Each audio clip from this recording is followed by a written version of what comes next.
और ये वाक्य तब का है जब मेरा ट्रांसफ़र चंदौलपुर के थाने में हुआ था।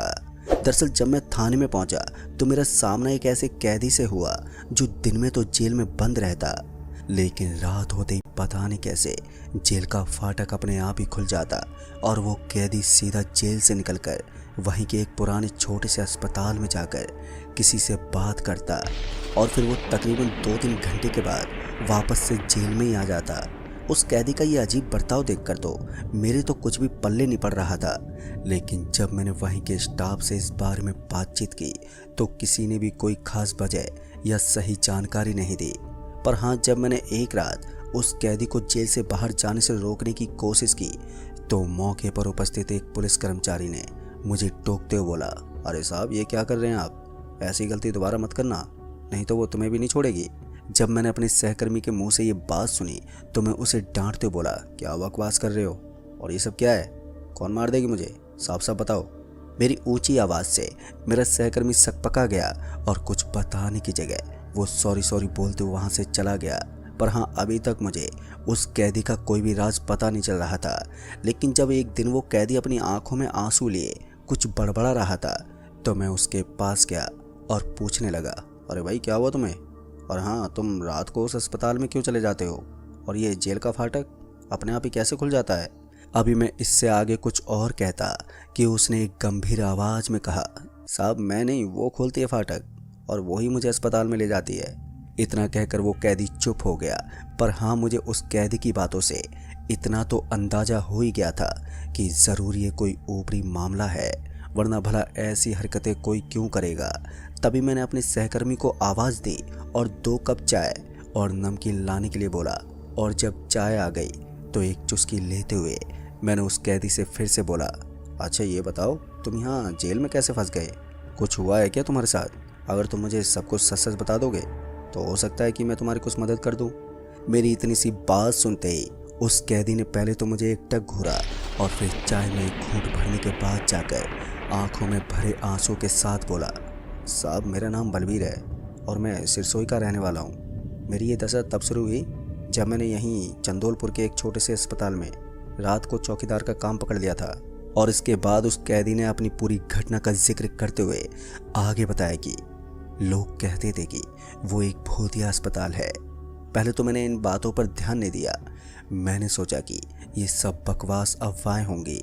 मुझे सिर्फ नाइट शिफ्ट करनी थी, लेकिन उस अस्पताल की खामोशी में एक अजीब सा सन्नाटा पसरा रहता था। पहले कुछ दिन तो मेरे सामान्य रहे, लेकिन फिर वहाँ पर अजीब घटनाएं होना शुरू हो गई। फिर एक रात जब मैं अपनी डेस्क पर बैठा था तो मुझे दूर से किसी के कदमों की आवाज़ सुनाई दी। दरअसल मैंने सोचा कि शायद कोई और स्टाफ होगा, लेकिन जब उस ओर देखा तो वहाँ पर कोई नहीं था, बस कदमों की ही आवाज़ धीरे धीरे पास आती जा रही थी। जैसे जैसे वो आवाज़ पास आई तो मुझे लगा कि कोई मेरे पीछे खड़ा है। मैंने जल्दी से पीछे मुड़कर देखा तो वहाँ पर कोई भी नहीं था। फिर उसके बाद अक्सर मुझे ऐसा लगता जैसे कि कोई मेरी नज़रों से बचकर मुझे देख रहा है। मैं जिस भी कमरे में जाता वहाँ की लाइट्स अपने आप ही बंद और चालू होने लगती। पर एक रात मैंने सुना कि एक बेड को खींचने की आवाज़ आ रही है, पर जब मैंने वहाँ पर जाकर देखा तो वहाँ पर कुछ भी नहीं था। ये अनुभव इतना डरावना था कि मैं पसीने से तरबतर हो गया। फिर एक रात जब मैं गार्ड रूम में बैठा हुआ था तो मैंने अस्पताल के सबसे पुराने वार्ड से किसी महिला की चीखने की आवाज़ सुनी थी। मैं हिम्मत जुटाकर उस वार्ड की तरफ गया तो वहाँ की एक बेड पर कोई आकृति बैठी हुई थी जो कुछ ही देर में धीरे धीरे गायब हो गई। अब ये सब देखकर मेरी तो रूह फिर से कपकपा गई। लिहाजा मैं तुरंत ही वहाँ से भागा और अपनी नौकरी छोड़ने का फैसला कर लिया। फिर अगले दिन मैंने अपने बॉस को इस्तीफ़ा दे दिया और वहाँ से निकलते वक्त एक अनुभवी कर्मचारी ने मुझसे कहा, तुमने अच्छा किया जो अब जा रहे हो, यहाँ कोई लंबे समय तक नहीं टिकता है, और जो भी यहाँ पर रहा उसने वही देखा जो तुमने देखा है। फिर उसके बाद जब मैं अस्पताल से नौकरी छोड़कर घर वापस आ गया तो मैंने सोचा था कि अब सब कुछ सामान्य हो जाएगा, क्योंकि अस्पताल में बिताए डरावने दिनों को मैं पीछे छोड़ चुका था। लेकिन असल में मेरी मुसीबतें अभी शुरू होने वाली थी।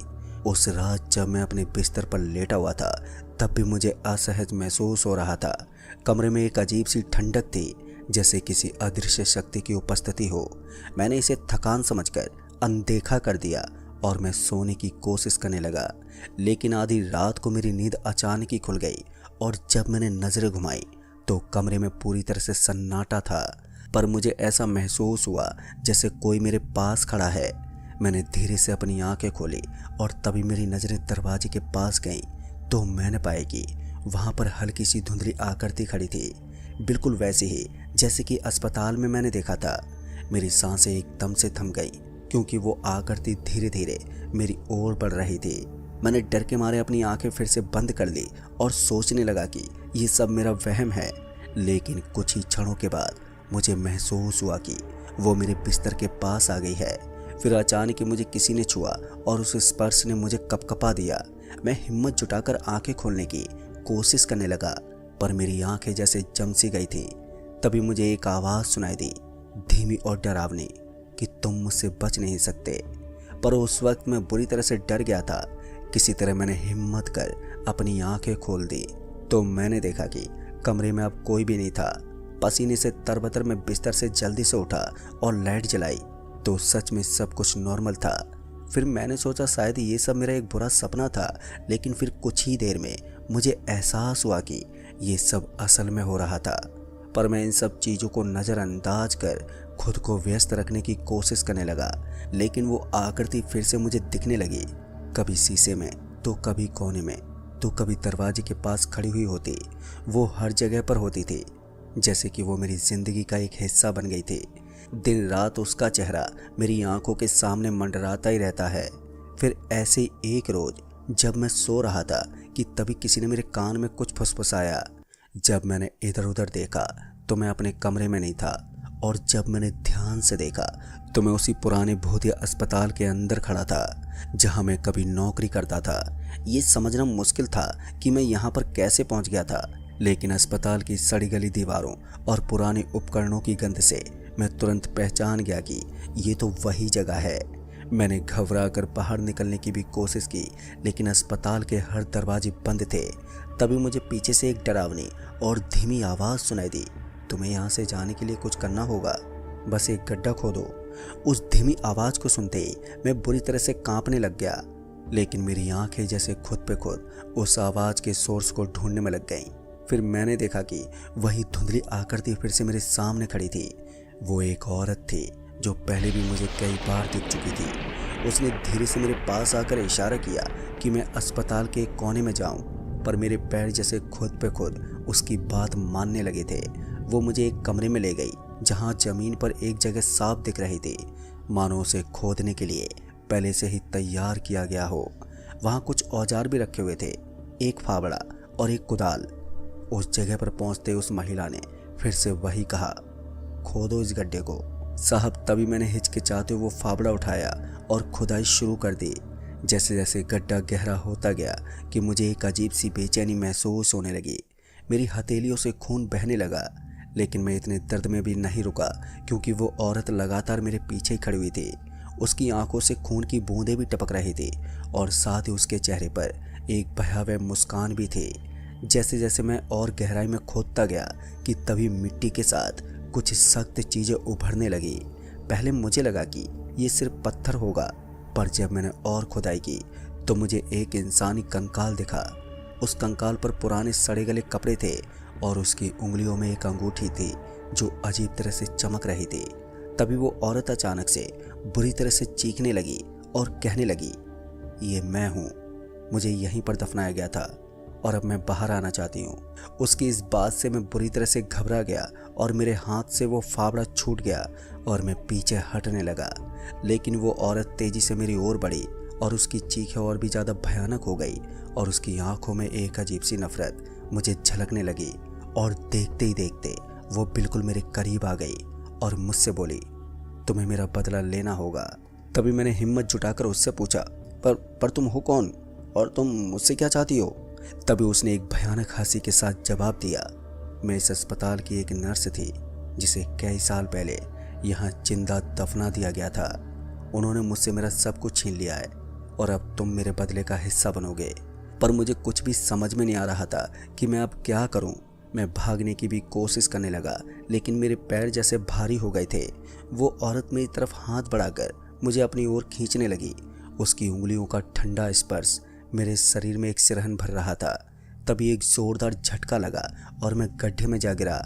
मुझे लगा कि मैं कंकाल के ऊपर गिरा हूँ और उसकी ठंडक ने मेरी रूह को जकड़ लिया है। तभी अचानक से मेरी आंखें फिर से खुली तो मैंने पाया कि मैं तो अपने बिस्तर पर था, पसीने से तरबतर। पर सिर्फ ये एक सपना नहीं था। मेरे हाथों पर मिट्टी भी लगी हुई थी और बगल में वही फावड़ा रखा हुआ था जिससे मैं खुदाई कर रहा था। कमरे में वही अजीब सी ठंडक थी और दरवाजे के पास वही औरत दिखाई दे रही थी। तभी उसने धीरे से कहा, ये तो बस शुरुआत है, तुम मुझसे कभी नहीं छुटकारा पा सकोगे। जब उस औरत ने मुझसे ये बोला तो मुझे लगा कि मुझे उस औरत को इंसाफ दिलाना चाहिए। मैंने सुबह होते ही पुलिस को इतला किया और वहीं अस्पताल के एक गुम कमरे में ले गया जो कई सालों से बंद पड़ा हुआ था। वहाँ पर एक गड्ढा भी था और कुछ हड्डियाँ भी पड़ी हुई थी जिसे देखते ही मेरा तो शरीर थरथराने लगा। तभी पुलिस ने मुझसे थोड़ी और पूछताछ की, लेकिन मुझे जो कुछ भी मालूम था मैंने सब कुछ बता दिया। पर छानबीन के दौरान कुछ खास जानकारी हाथ नहीं लगी और पुलिस ने भी इस केस को कुछ महीनों के बाद बंद कर दिया। लेकिन वो औरत मुझसे इंसाफ की गुहार लगाती है और मुझे वही अस्पताल में ले जाकर वही बात कहती है कि मुझे इंसाफ दो। पर मेरे बार बार पुलिस को परेशान करने पर उन्होंने मुझे ही दोषी करार कर जेल में डाल दिया है, जिसकी सज़ा आज मैं बेमतलब में भुगत रहा हूँ, क्योंकि मेरे पास कोई भी सबूत नहीं है जो मैं साबित कर सकूँ कि वो औरत सच में मुझसे इंसाफ मांग रही है और वो हमेशा मेरे आसपास ही रहती है। दोस्तों, उस आदमी की बातें सुनकर मुझे यकीन नहीं हो रहा था कि भला ऐसा भी कुछ हो सकता है। मैंने उस केस की छानबीन फिर से शुरू करवा दी, लेकिन कुछ ही दिनों के बाद वो कैदी बड़ी ही अजीब तरह का बर्ताव करने लगा, जैसे उसने अपनी दिमागी शक्ति खो दी हो और धीरे धीरे वो पागल हो गया। फिर एक रात जब वो देर रात जेल से बाहर गया तो फिर उसके बाद से वो वापस लौट कर ही नहीं आया। वो कहाँ गया, क्या हुआ, ये कुछ भी नहीं पता चला। फिर मैंने भी वो केस बंद कर दिया और इस तरह से उस कैदी और उस महिला की भूतिया घटना की वो कहानी बस एक कहानी बनकर रह गई। तो दोस्तों, इस कहानी में बस इतना ही।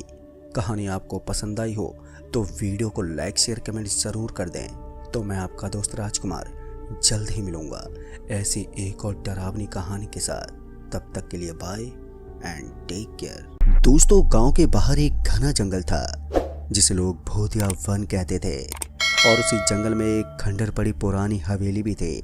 लेकिन गांव वालों का मानना था कि वहां रात के समय डायन रहती है जो लोगों को अपने हवस का शिकार बनाती है। मैंने इसे सिर्फ एक कहानी मात्र समझा और जब मैंने इसकी तहकीकात की तो खामियाजा मुझे झेलना पड़ा। तो दोस्तों, क्या है मेरी सच्ची दर्दनाक घटना, आइए जानते इसे और भी गहराई से। नमस्कार दोस्तों, मेरा नाम श्यामलाल है और मैं झारखंड का रहने वाला हूँ। दरअसल ये घटना आज से 13 साल पुरानी है। उस अंधेरी रात में जब मैं अकेला घर लौट रहा था तो उस समय अचानक ही मौसम बदल गया था। रात का अंधेरा बहुत ही गहरा था और चांद की चांदनी भी धुंधली सी हो गई थी। मैं जल्दी से पैदल ही घर की ओर बढ़ रहा था कि तभी अचानक ही एक ठंडी हवा चली जो मेरे से जोर से टकराई। मुझे लगा कि शायद जंगल की ठंडक है और ये कुछ भी नहीं है, और ये सोचते हुए मैं आगे बढ़ने लगा।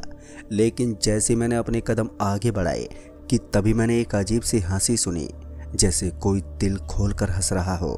फिर मैंने चौंक कर चारों तरफ देखा, लेकिन वहाँ पर कोई भी नजर ही नहीं आया। और फिर जब मुझे वहाँ पर कोई नहीं दिखा तो मैंने तेज कदमों से चलना फिर से शुरू कर दिया। लेकिन तभी अचानक ही एक छाया मेरे सामने आ गई और धीरे धीरे वो छाया एक इंसानी आकृति में बदल गई। फिर जब मैंने ध्यान से देखा तो मैंने पाया कि वो एक महिला थी और उसके चेहरे पर एक विचित्र हंसी थी और उसकी आंखें भी चमक रही थी। मुझे देखते हुए उसने एक अजीब सी बात बोली, पहचान लिया तुमने मुझे? उसकी उस आवाज़ में एक खौफनाक मिठास थी जिसकी वजह से मैं थोड़ा डर सा गया।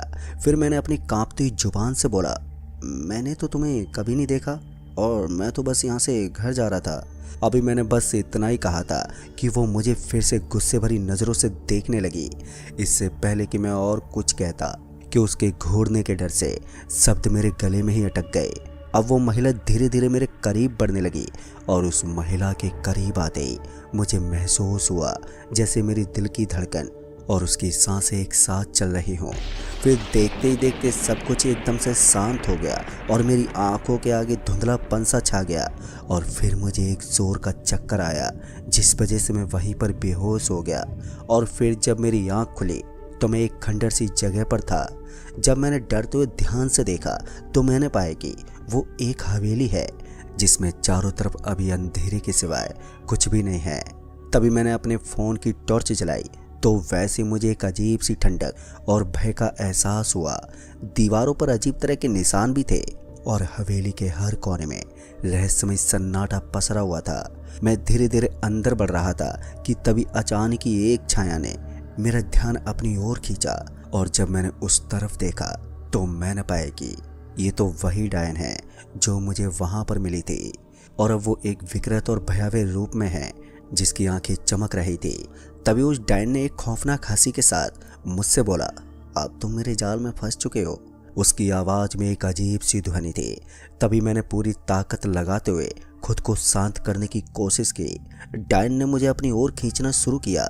उसकी अजीब शक्ति ने मुझे बहुत ही कमज़ोर कर दिया। अब मैं अपने आप को पूरी तरह से निर्बल महसूस कर रहा था, लेकिन मैंने हार मानने के बजाय एक योजना बनाई।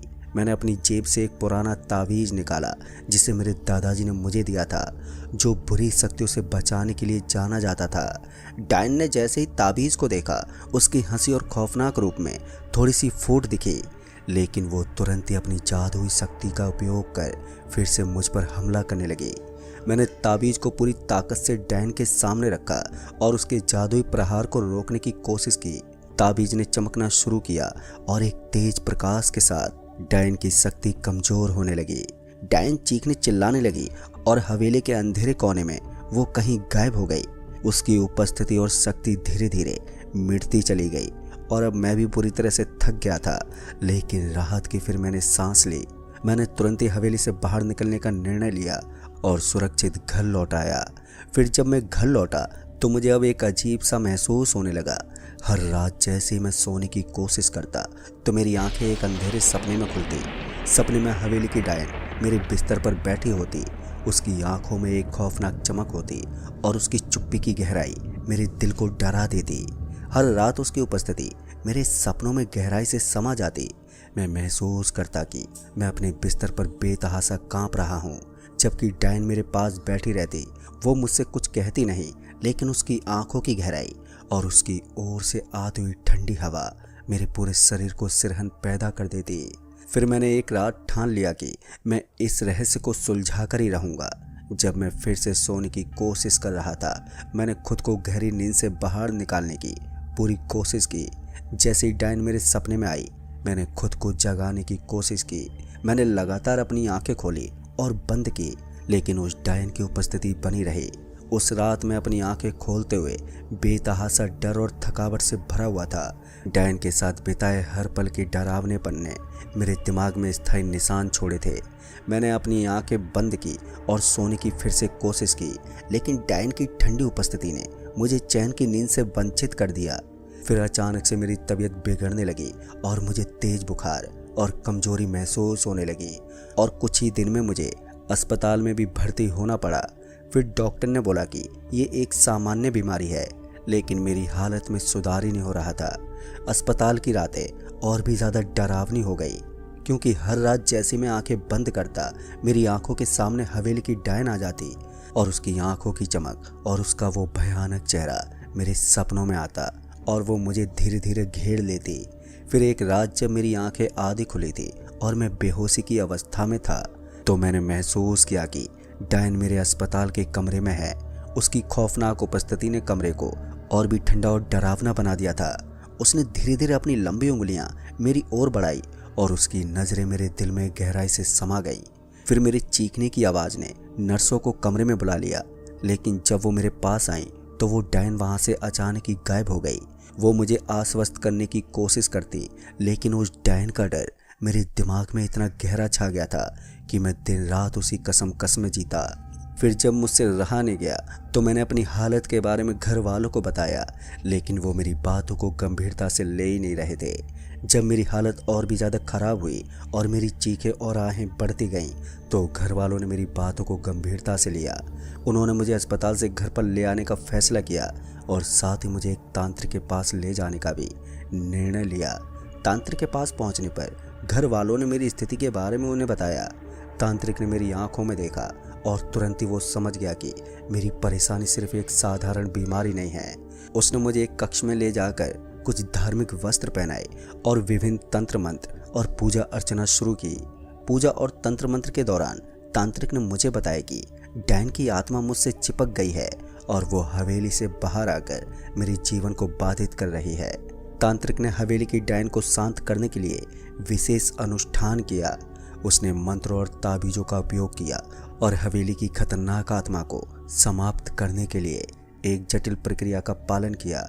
पूजा के दौरान कमरे में अचानक ही एक ठंडी हवा चलने लगी और तांत्रिक की आवाज़ वहां पर गूंजने लगी। मुझे महसूस हुआ कि डैन की उपस्थिति कुछ कम हो रही है। तंत्र मंत्र समाप्त होने के बाद मुझे आराम का एहसास हुआ और मेरी मानसिक स्थिति भी थोड़ी बेहतर होने लगी। अस्पताल में वापस जाने के बाद मैं धीरे धीरे स्वस्थ होने लगा। घर वालों ने मेरी बात मान ली और अब हम सभी समझ चुके थे कि हवेली की डैन केवल एक कल्पना नहीं बल्कि एक वास्तविक खतरा हो सकती है। दोस्तों, ये अनुभव मेरे जीवन का सबसे डरावना और रहस्यमय समय था। तांत्रिक की मदद से और घर वालों की देखभाल से मैंने इस खतरनाक आत्मा को अपने जीवन से मुक्त किया, लेकिन उस रात का डर और हवेली की डैन का खौफ मेरे दिल और दिमाग में हमेशा के लिए छप गया है। तो दोस्तों, इस कहानी में बस इतना ही। कहानी आपको पसंद आई हो तो वीडियो को लाइक शेयर कमेंट ज़रूर कर दें। तो मैं जल्दी मिलूंगा ऐसी एक और डरावनी भूतिया कहानी के साथ। तब तक के लिए बाय एंड टेक केयर।